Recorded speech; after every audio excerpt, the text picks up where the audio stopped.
Welcome to my YouTube channel, My Academy Assam.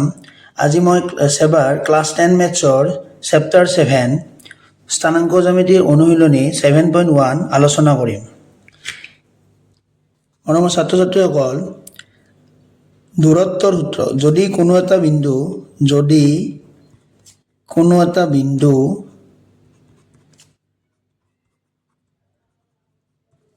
x অক্ষত থাকে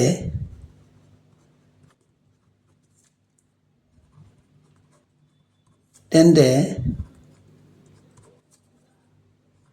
স্থানাংকৰ আৰ্হি হ'ব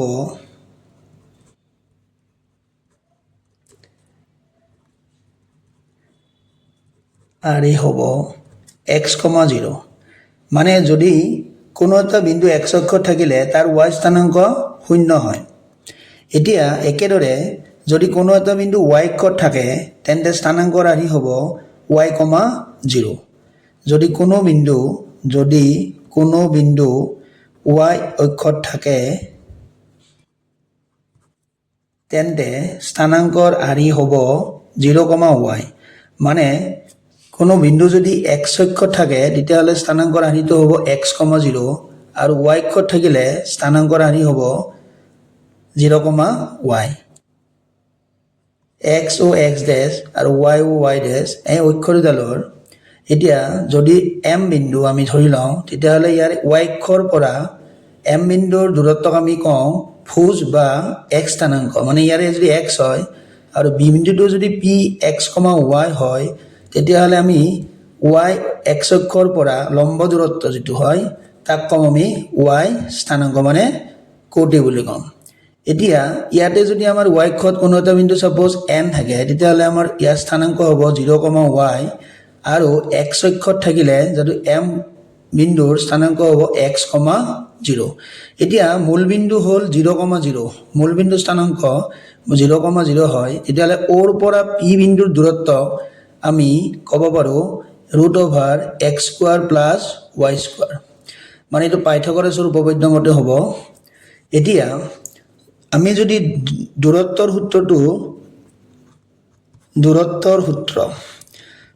সূত্ৰ মানে হ'ল দুটা বিন্দুৰ মাজৰ দূৰত্ব ধৰা হ'ল এই বিন্দু দুটা ধৰা হ'ল a x, a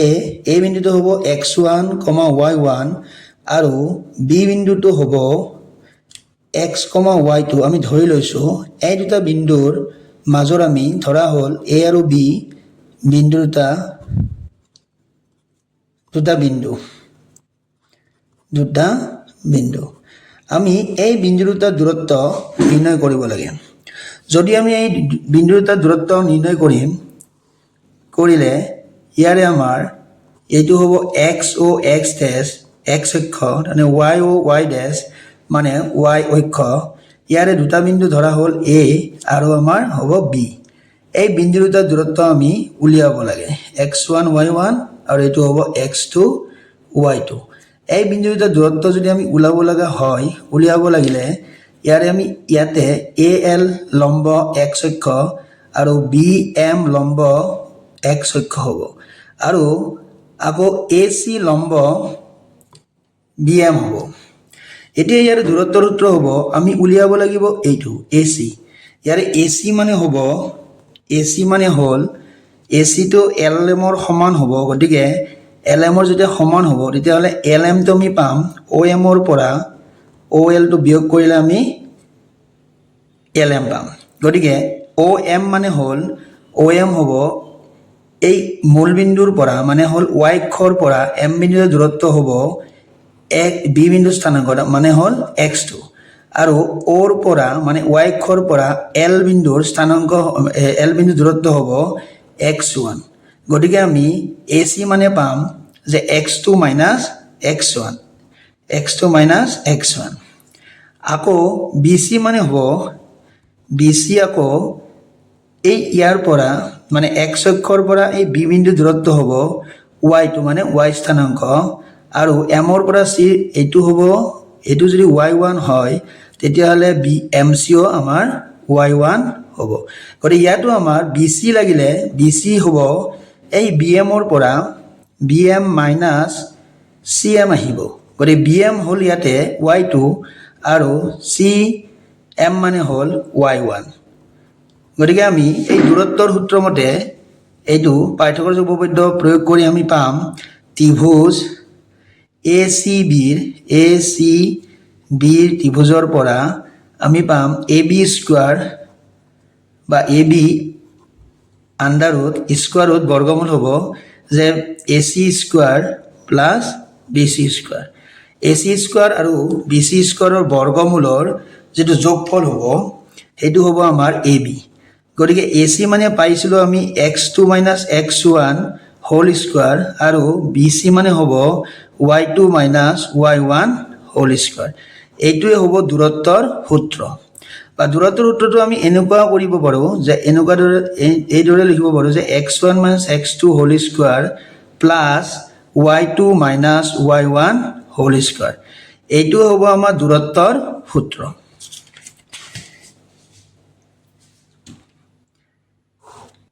দূৰত্বৰ সূত্ৰ অনুশীলনী 7.1 কুৱেশ্যন নম্বৰ 1 তলৰ জোৰকেইটাৰ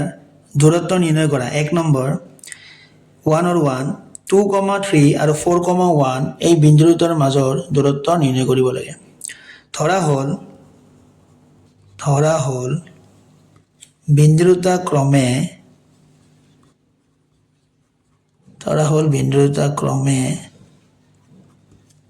P 2,3 আৰু Q 4,1 এতিয়া দূৰত্বৰ সূত্ৰ মতে পি কিউ ইকুৱেল টু হ'ব দূৰত্বৰ সূত্ৰ x2 minus x1 whole square plus y2 minus y1 whole square ইয়াতে x1 মানে হ'ল 2 মানে প্ৰথম বিন্দুটো হ'ব x1 y1 আৰু দ্বিতীয় বিন্দুটো হ'ব x2 y2 মানে ইয়াৰে x1 হ'ব 2 আৰু y1 হ'ব 3 নেক্সট x2 হ'ব 4 আৰু y2 আহিব 1 এতিয়া এই দূৰত্ব সূত্ৰ মতে ইয়াতে আমি x2 x1 y2 আৰু y1 মানকেইটা উভয় দিম ইয়াৰে x2 মানে আহিব 4 গতিকে আমি 4 minus 2 whole square plus y2 minus y1 মানে হ'ল মাইনাছ 1 মাইনাছ 3 হোল স্কোৱাৰ ইয়াৰে y2 আহিব মাইনাছ 1 আৰু y1 আহিব 3 এতিয়া 4 পৰা 2 গ'লে 2 গতিকে 2ৰ বৰ্গ যোগ এতিয়া মাইনাছ 1 আৰু মাইনাছ 3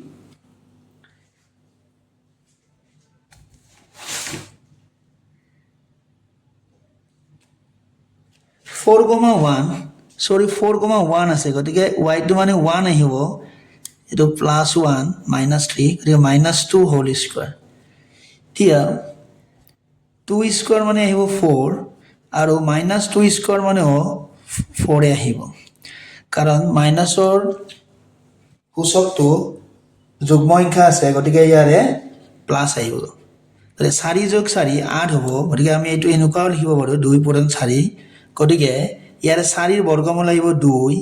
আৰু 2ৰ বৰ্গমূল নাথাকে সেইকাৰণে বৰ্গমূলৰ ভিতৰত থাকিব এতিয়া আমাৰ 2 নম্বৰ কুৱেশ্যনটো আহিব 1 or 2 ইয়াতে ধৰা হ'ল একেদৰে আমি ধৰি লৈছোঁ যে ধৰা হ'ল বিন্দু দুটা ক্ৰমে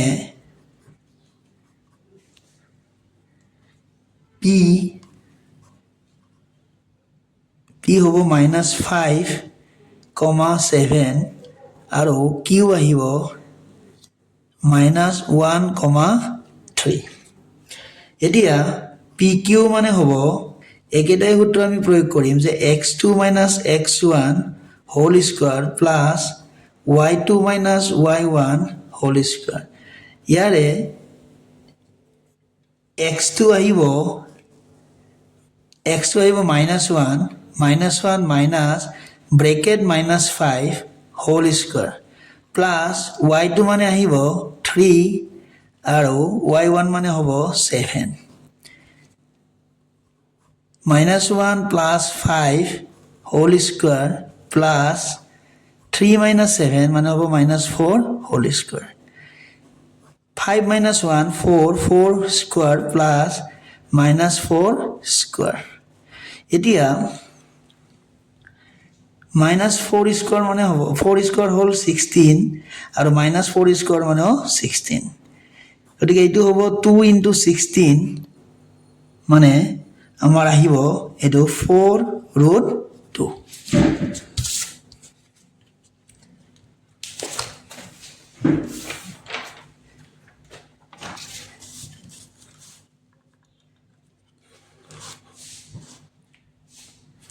এবাৰ আহিব 3 নম্বৰ কোৱেশ্চন 3 নম্বৰ দিয়া আছিল আমাৰ a, b আৰু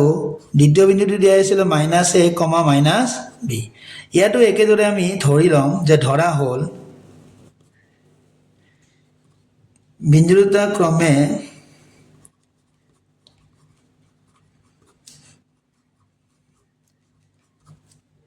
p a, b আৰু q minus a, b এটা pq দূৰত্ব উলিয়াব লাগে সূত্ৰ একেটাই আহিব যে x2 minus x1 whole square plus y2 minus y1 whole square ইয়াতো একেদৰে প্ৰথম বিন্দুটো হ'ব x1 y1 আৰু দ্বিতীয় বিন্দুটো হ'ব x2 y2 ইয়াতে আমাৰ x2 আছে minus a আৰু x1 আছে a গতিকে minus a whole square plus ইয়াৰে y2 মানে হ'ল দ্বিতীয় বিন্দুৰ y স্থানাংক মানে হ'ল -b আৰু ইয়াতে y স্থানাংক y1 মানে হ'ল p বিন্দুৰ y স্থানাংক গতিকে হ'ল -b whole square এতিয়া